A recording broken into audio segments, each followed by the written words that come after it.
বিসিবির এক সিদ্ধান্তে বড় ধরনের আর্থিক ক্ষতির মুখে পড়তে যাচ্ছে দেশের ক্রিকেট। আইসিসির আয়োজিত বৈশ্বিক আসর থেকে রাজস্বের যে বড় ভাগ পায় ক্রিকেট বোর্ড, তার সবটাই এখন শঙ্কার মুখে। ভারতীয় সংবাদ মাধ্যমের তথ্য মতে বিশ্বকাপ না খেলার কারণে ৩৩০ কোটিরও কিছু বেশি টাকার আয়ের সুযোগ হারালো ক্রিকেট বোর্ড।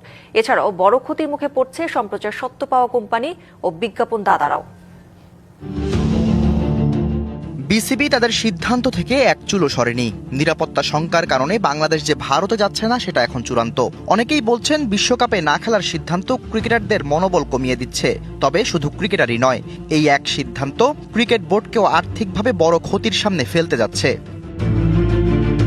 আইসিসির আয়োজিত বৈশ্বিক আসরগুলো থেকে রাজস্বের বড় একটা ভাগ পায় অংশ নেয়া দেশগুলো।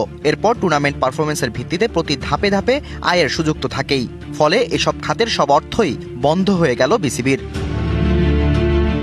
ভারতীয় বার্তা সংস্থা পিটিআই এর তথ্য মতে এবার টি-20 বিশ্বকাপ না খেললে প্রায় $2,70,00,000 আয়ের সুযোগ হারাবে বাংলাদেশি মুদ্রায়, যা ৩৩০ কোটি টাকারও কিছুটা বেশি।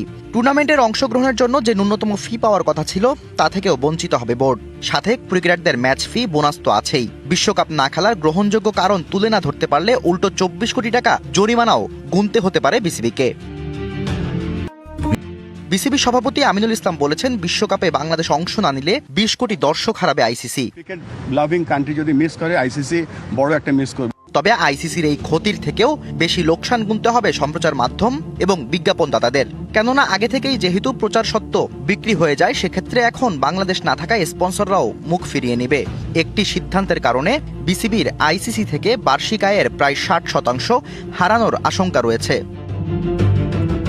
ক্রিকেটারদের থেকে ভারতীয় বিভিন্ন কোম্পানি এরই মধ্যে স্পন্সর চুক্তিও বাতিল করেছে।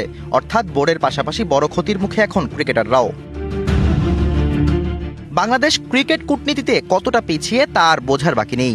এমন অবস্থা চলতে থাকলে ক্রিকেট ভবিষ্যৎ কেমন হতে পারে তা আগে থেকেই অনুমান করা যাচ্ছে।